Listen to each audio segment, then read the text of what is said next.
तो वो कहता है, हनुमान क्या कहते हैं कि मैं उस राम का सेवक हूं, मैं उस राम का सेवक हूं। किस राम का?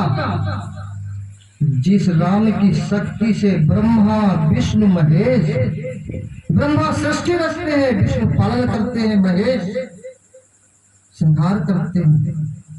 मैं उस राम का सेवक हूं जिसकी शक्ति से जल, अग्नि, पवन, पृथ्वी ये काम करते हैं। मैं उस राम का सेवक हूं, मैं उस राम का सेवक हूं कि जिसकी शक्ति पा करके तू थोड़ी से शक्ति पा करके और तूने इतने बड़े बड़े राजाओं को, देवताओं को अपने कब्जे में कर लिया। मैं उस राम का सेवक हूं। तो रावण पूछते हैं कि तो फिर वो राम कौन है? अरे वो राम कौन है भाई? तो वो कहते हैं वो मेरे इष्ट हैं, मेरे गुरु, मेरे इष्ट, मेरे गुरु। और वो राम उनमें पहले से व्याप्त है, वो राम उनमें पहले से व्याप्त है। जैसे कबीर साहब ने कहा, एक राम दशरथ का बेटा, एक राम घर घर में लेटा, एक राम सगल पसारा, एक राम सबन से न्यारा। कबीर साहब की बाणी वही यहाँ दर्शाया गया है। तो फिर हनुमान कहते हैं कि देख रावण, वो सीता उस राम को वापिस कर दे। अब हम सीता, अब ये कहानी में आ गए। अब हमारी सीता क्या है? हमारी सीता हमारी शक्ति है, जो हमारे अंदर ये शक्ति है और इसे हम अनर्गल काम करते हैं। अनर्गल, जैसे हमने आजकल क्या देखा, बड़े बड़े पढ़े लिखे डीएम, एसडीएम, कलेक्टर, चपरासी, लेखपाल, इंटरव्यू, उन लोगों के पास इतना घमंड है, इतना घमंड है कि मानो को नहीं जानता।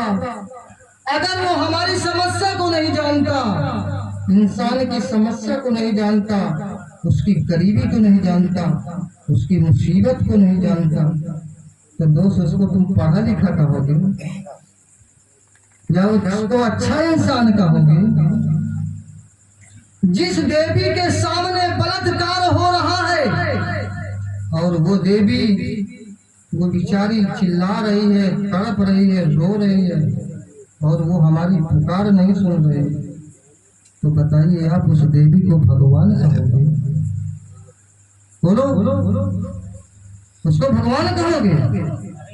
हर घट मेरा साइया सूरी सिर न कोई और बलहारी व घटती क्या घट, हर घट। कबीर रविदास जी, संत रविदास जी कहते हैं, क्या कहते हैं? अरे रविदास हमरो राम है, तो क्या कहते हैं? रविदास हमरो राम है, अरे दशरथ के सुत नाही, अरे राम हम ही राम रहो, विषम कुटुंब ही माही रैदासा, विषम कुटुंब ही माही। वो कहे मेरा राम, वो राम नहीं है दशरथ का पुत्र, मेरा राम वो है सब ही कुटुंब ही माही, जो सारे संसार के हृदय में वास करता है। और मेरे राम में छोटा बड़ा, ऊंच नीच, भेद भाव ये मेरे राम में नहीं है। मेरे राम वो है जिस राम में भेद भाव, जाति पाति ये सब कुछ नहीं है। और हमने अब इसका ज्ञान कहाँ से आएगा? आपको ग्रंथों से आएगा। ग्रंथ भी पढ़िए, रामायण क्या कह रही है, गीता क्या कह रही है, भागवत क्या कह रही है। और यही ज्ञान जो हमने बताया ना कि मानव के पास वो मानवता नहीं है कि मेरा ये भाई है, ये मेरा बंधु है, मैं प्राण हूँ और ये भी प्राण है। जो मैं हूँ वही वो है।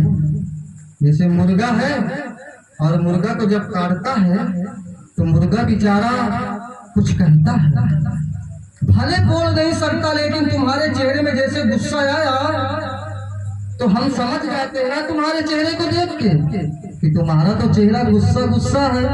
हम मुस्कुरा रहा है तो भी बहुत जान जाएगा कि मुस्कुरा रहा है। कहो हमारे इतनी समझने की है क्षमता, और हमको उसके दर्द समझने की, उसके चेहरे की समझने की हमारे अंदर क्षमता नहीं है कि इसका चेहरा क्या कह रहा है। कि मैं 15 दिन से भूखा प्यासा हूँ, लेकिन मैं क्या बिगाड़ा हूँ तेरा जो आज मुझे तू कष्ट दे रहा है, मेरा वध कर रहा है। मैंने क्या बिगाड़ा है? लेकिन ये समझ नहीं पाता। क्यों नहीं समझ पाता? विषय वासनाओं में बंधा है। फिर एक जगह गीता में देखो एक दोहा है। क्या है दोहा? अरे कपटी अपने कपट को, कपटी अपने कपट को अरे देख न पाता आप, एक एक दिल नाश का गिनता उसका पाप। कपटी अपने कपट को जान न पाता आप, उसको पता ही नहीं कि मैं क्या क्या दिन में किया, क्या क्या दिन में लेकिन मंथन नहीं किया। और एक एक दिन नाश का गिनता उसका। हमने पढ़े लिखे व्यक्ति, ऐसा नहीं कि पढ़े लिखे नहीं, बहुत से ऐसे ज्ञानी महापुरुष हुए जैसे डॉक्टर भीमराव अंबेडकर साहेब, ऐसे महान ज्ञानी हुए, इतना पढ़े लिखे। मानते हो उस समय कोई उनके बराबर पढ़ा लिखा नहीं था, और इस गरीब समाज, बेबस, परेशान, पीड़ित कोई मदद करने वाला नहीं था। राम ने अपने धनुष से राक्षसों का संहार किया, कृष्ण ने चक्र से संहार किया, और बाबा साहब ने अपने कलम से संहार कर दिया। न तीर चलाने की जरूरत, न तलवार चलाने की जरूरत, न लड़ने की जरूरत, न भिड़ने की जरूरत, क्योंकि वो जानते थे कि तुझ में राम, मुझ में राम, सब में राम समाया है। ये बताओ प्यारे सज्जनों, कौन राम से न्यारा है? आज समता, समानता, बुद्धता, बंधुता, करुणा, मुदित, उपेक्षा, आज वो इतना बड़ा ग्रंथ है कि आज हमारे देशों में नहीं विदेशों में अब चर्चा हो रही है। हमने अपने ग्रंथ को कभी उठा के देखा था? हमने ग्रंथ को कहाँ पढ़ रहे हैं जो हमें सच्चे ज्ञान की ओर ले जा रहा है? आज भी मॉडल वाले मॉडल कर देते हैं, फिर भी संविधान उसको आजादी देता है, उसकी जमानत होती है, और जमानत के बाद उसे क्यों जमानत होती है? उसे माफी दिया जाता है कि शायद ये सुधर जाए। लेकिन अगर यही शहीद बाबा साहेब अगर कोई बड़े वर्ग में होते, बड़ी जाति में जन्म लेते, तो आज राम कृष्ण सबसे बड़ा उनका नाम संसार में होता। लेकिन एक नीच जाति में जन्म लेने के खातिर उन्होंने आज इस गीता को, इस ग्रंथ को नहीं पढ़ा जिसमें समता, समानता, भाव, प्रेम, न छोटा है, न बड़ा है, न ऊंच है, न नीचे। हम तो सब मानो मानो है। तो एक बार बुद्ध भगवान रास्ते से चले जा रहे थे, तो एक भिक्षु पूछते हैं कि ये बताइए प्रभु गुरुदेव, आपने ध्यान में क्या पाया प्रभु? तो उन्होंने कहा कुछ नहीं। उन्होंने कहा कुछ नहीं।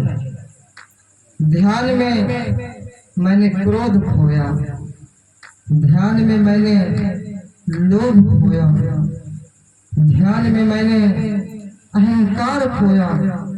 ध्यान में मैंने अपने मृत्यु का भय खोया। मैंने ध्यान में शब्दों से ही समझा देते थे। जैसे हमारे गुरु महाराज कहते हैं, सुंदर असली सरकार हमारे अपने भाषा में लिखते हैं, हम अपने ग्रंथ में लिखते हैं कि सुंदर मीठे बोल बोल तू और हर गुण गा के मस्त डोल तू। अब परक हंस की बोली अरे मन अभिमानी। उन्होंने कहा सुंदर मीठे, मानो वही शब्द वहां दोहरा दिए हैं हमारे असली सरकार ने, जो हमारे बुद्ध कहे, जो डॉक्टर भीमराव अंबेडकर साहब कहे, वही शब्द वही दोहरा देते हैं कि सुंदर मीठे बोल बोल तू। छोटा बड़ा ऊंच नीच जब होगा तो सुंदर मीठे बोल बोलेगा क्या? उन्होंने वही कहा सुंदर मीठे बोल बोल तू, हर गुण गा के मस्त डोल तू, परक हंस की बोली। और जब हमारे अंदर राम का जन्म हो जाता है तो राम क्या करता है? वो अंदर से हमें बताने लगते हैं, अनुभव कराने लगते हैं। 4 प्रकार से अनुभव कराते हैं। 4 प्रकार क्या है? जागृत, स्वप्न, सुषुप्त, तुरिया। जागृत स्वप्न, जैसे आपने स्वप्न में देखा कि वहां मिट्टी हो गई है और जब सवेरे आंख खुली तो आपके पास फोन आ गया कि मिट्टी हो गई, तो प्रभु ने आपको बताया। इस अवस्था में स्वप्न अवस्था। जागृत अवस्था में बताते हैं, जैसे आपका कहीं दाया अंग फड़का, कहीं बाया अंग फड़का, कहीं आंख फड़क रही है, तो ये होता है क्या बताएं यार, कोई कभी दिक्कत होने वाली होती है और वो हो जाती है। तो जागृत में बताते। सुसुप्ति में ऐसा कभी कभी होता है कि आप ऐसे मौन बैठे हैं और बैठे बैठे ऐसे लगता है कि हे कोई लड़ गया और लड़ गया। ये सुसुप्ति अवस्था होती है। और तुरीय अवस्था होती है कि कहना नहीं पड़ता, उसको सब कुछ जान वो नजर पड़ी जाने गए, नजर पड़ी जो भी है उनको ऑटोमेटिक अनुभव होता रहता है। मतलब परमात्मा उन्हें समझाने लगते हैं और भक्त उसे समझने लगता है। कबीर साहब इसी को कहते हैं कि सार शब्द बतलाए के पहुंचावत निज देश, शब्द शब्द सबको कहे शब्द न चीने कोई, और सार शब्द बतलाए के पहुंचावत निज देश। मेरे साथियों, सार शब्द है क्या? सार शब्द क्या है? क्या है जो हम नाम लेते हैं, जो श्वास में आवाज आती है, ये सार शब्द नहीं। या जो हम सोम सोम जपते हैं वो सार शब्द नहीं, ये सार शब्द नहीं। सार शब्द है जब भगवान आपको बताने लगे, अनुभव कराने लगे और भक्त उसे समझने लगे। सार शब्द बतलाए के मानो वो तुमको बता रहा है और तुम समझ रहे हो और उसी के आधार से तुम चल रहे हो, चलने लगे। ये है सार शब्द। सार शब्द बतलाए के वो बताने लगा और भक्त समझने लगा। तो हम आपसे ये कहना चाहते हैं सभी